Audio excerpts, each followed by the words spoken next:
Crank that sound or grab your earbuds. It's time for Artist Direct on FM 100.5, your inside scoop on the music scene. Brought to you by Singing Hammers Construction. Catching planes and missing buses, trying to figure out all the U's and the S's. Blood on the fretboards, there's ice in my veins. We all have our different methods of escaping our own pains. Cigarettes and bridges, give me something to burn, or another shot of whiskey. Someday I'll learn that a song can be just like an old bottle of wine. All it takes is a melody, lyrics and time, singing la la la la la, la la la la, la la la la, la la la la, la la la la, la la la la, la la la la, la la la la.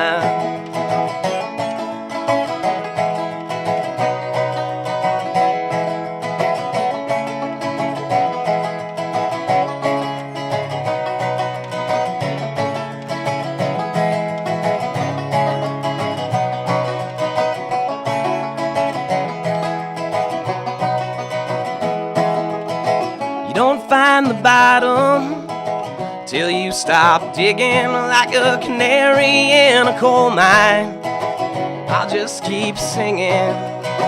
Wish that I had a woman, some weed and some wine, for a little sympathy or to just kill some time. Yeah, cigarettes and bridges, give me something to burn, or another shot of whiskey. Someday I swear I'll learn that a song can be just like an old bottle of wine. All it takes is a melody, lyrics and time, singing la la la la la, la la la la, la la la la, la la la la, la la la la, la la la la, la la la la, la la la. Give me a melody, lyrics and time. Give me a melody, lyrics and time. Give me a melody, lyrics and time. Give me a melody, lyrics and time.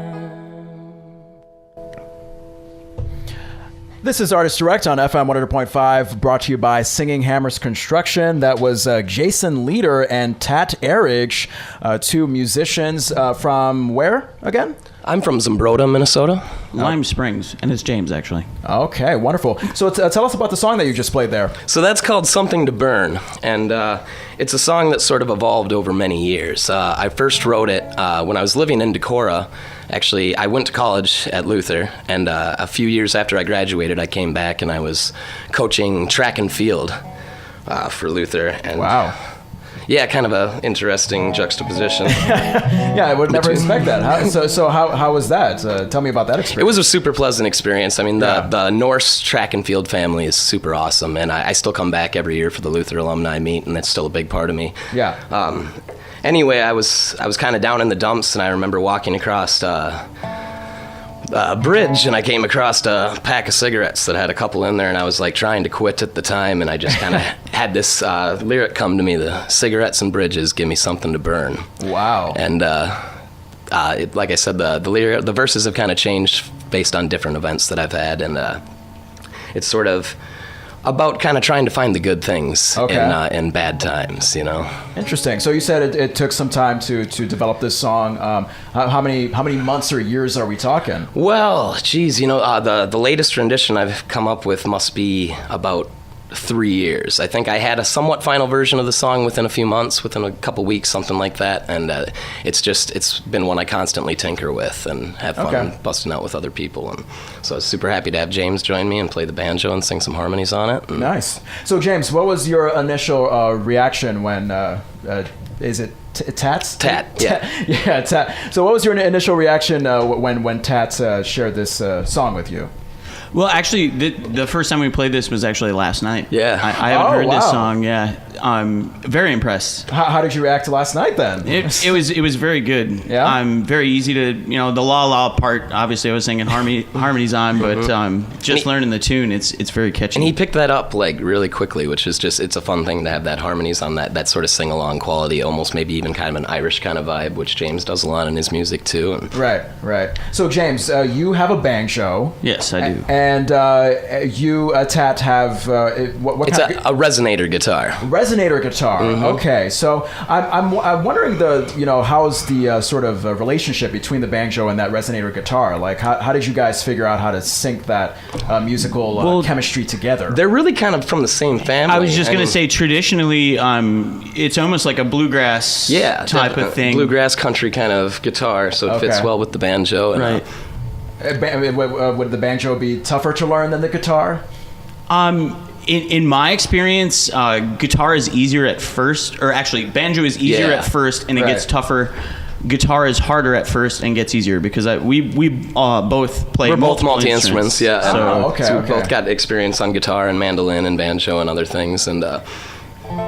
Right. Yeah. So James and Tat, I think you both told me that you're both Luther alumni. Yeah. Yep. Is that how you met, or did you meet? Actually, we met at. I was playing a gig at the Old Time Bar in Spring Valley, and James was living there at the time, I believe. Yep. Okay. And he met. I think I casually mentioned that I was a Luther alum, and he brought it up, and actually we ended up jamming that night, and it was. Just kind of hit it off, and we've done a few gigs over the years. Like we were at Mason City Brewing a while ago, and we don't have any new gigs coming up, unfortunately. But we're super stoked about the opportunity to play some of our songs for you guys. But we both do have solo albums. Yep, yes, we do. Mine is on YouTube. Yeah, and tell me how is that, like performing solo versus collaborating with another guy? Well, the reason that I asked Tat to come along is because playing solo is boring.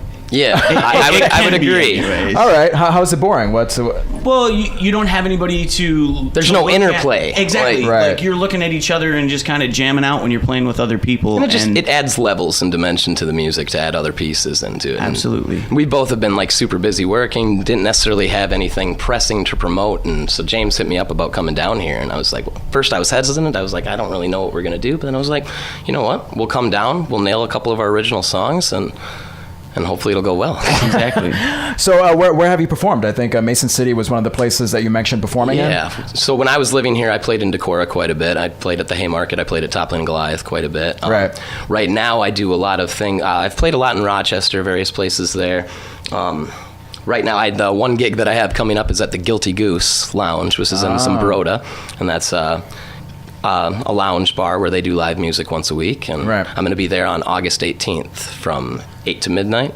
And actually, I'm kind of excited. I'm going to be playing still in a solo format, but I'm going to be breaking out electric guitar, which is a little bit different for me, but I've been practicing it a lot, so I'm excited about that. Okay, tell me about that, the difference between the resonator and the electric guitar in terms of the energy. So, it's when you're playing electric guitar, things are a little easier. The strings are more manipulatable, but then your mistakes can show more, I think, more so than an acoustic playing. And then there's just sonically more possibilities. I play with about a 12-pedal pedal board, so I have all kind of sonic effects that I can do as opposed to just the straightforward sound of the resonator.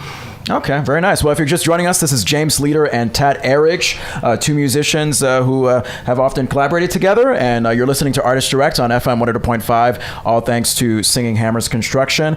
James, do you have any solo gigs coming up? I might actually be playing Lime Springs has Sweet Corn Days this weekend, the town festival. Possibly at Lidke Mill. I just got a call from a buddy yesterday that they might have some old-time folk music to celebrate the 150th year of Lime Springs, so that should be interesting. I bet it would. And tell us about the next song you guys are going to perform right now. So we're going to do one of James' songs. Do you want to talk about it? Actually, this is written when I was living in Spring Valley when I met Tat. Cool. it's basically I've been homeless a couple different times, and this is kind of one of those tunes that came out of it. What's it called? Down the Road. Down the Road. So this is based on your homeless experiences. Yep. Okay.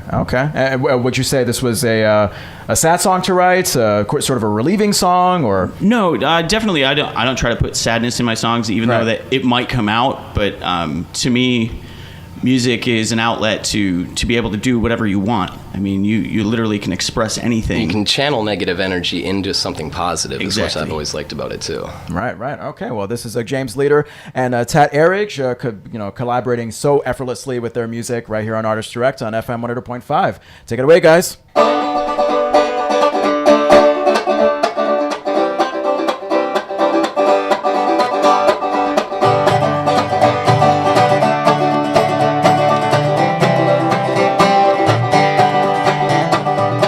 Now since you left me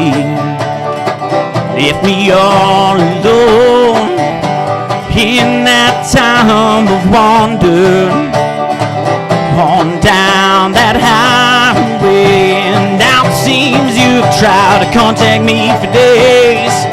Now I'm already gone. Instead of trying to call, could've came and picked me up. I was out walking on down the road.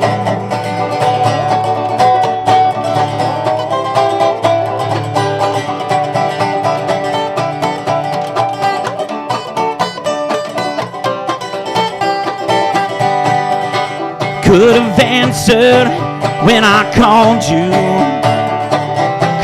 all the time. Instead you just ignored me while I was walking down that line. And now it seems you've tried to contact me for days. Now it's already gone. Instead of trying to call, you came and picked me up. I was out walking on down the road.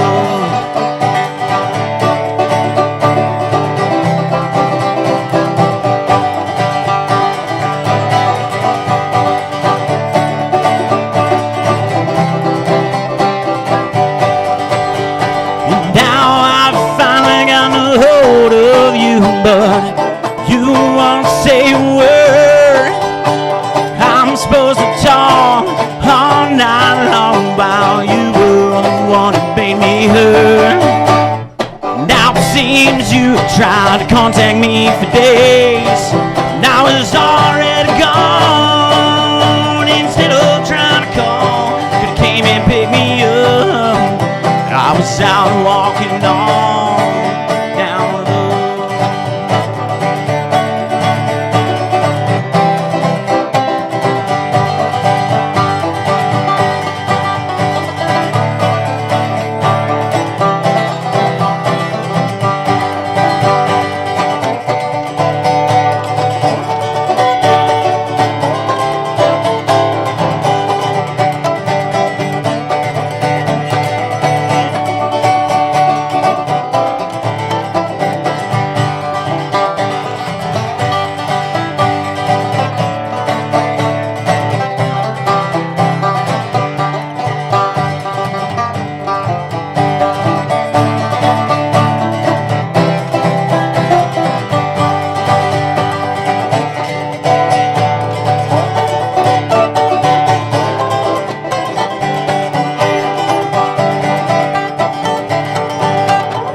For listening to Artist Direct on FM 100.5, your inside scoop on the music scene. Tune in again next Friday for another Artist Direct, brought to you by Singing Hammers Construction.